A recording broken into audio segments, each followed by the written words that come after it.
let me see if I can answer this simply. Yes, I'm unmasking, but it's not been a coordinated effort. It's been a way that it's like a catch-all that I can use to describe what the changes I've noticed in myself have kind of been working towards. I don't know what to give as context or what feels kind of like extra. So in one sense, in a very simple sense, like I had to quit my job last year. I was in intense burnout.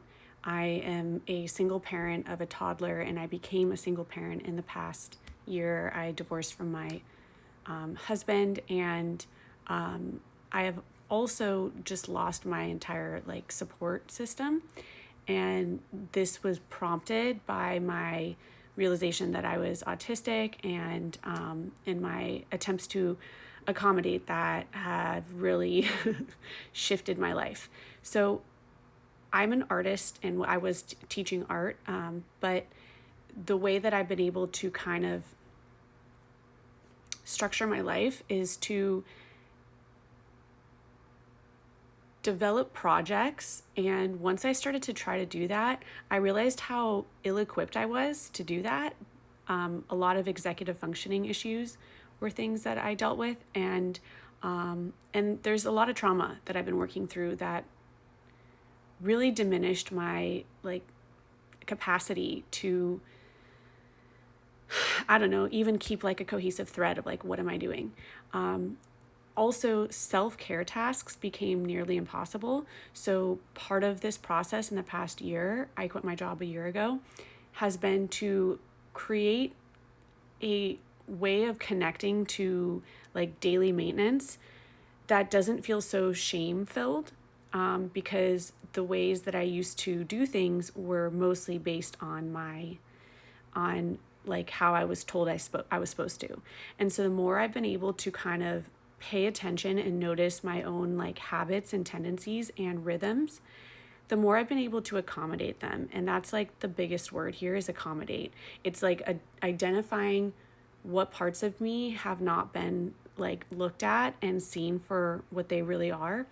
And in a lot of ways, it seems like I'm talking about certain things that are straight up disabilities. Like I learned about several learning disabilities that I didn't know I had all throughout school.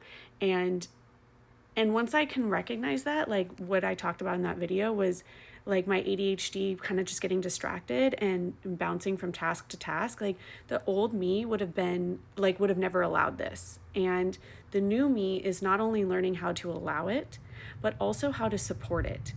And not just support it, but support it with the part of me that is good at building structures, which is the autistic part of me that has been feeling so like left out.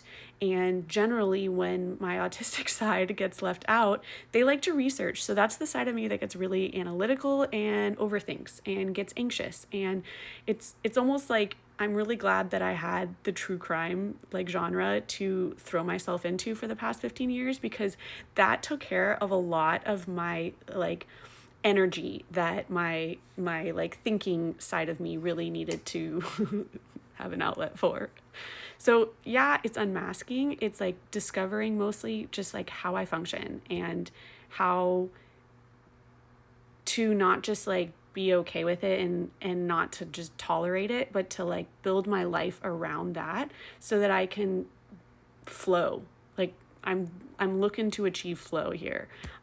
So I don't know if that answers the question, but yes, I think this is the real me. The one before was not.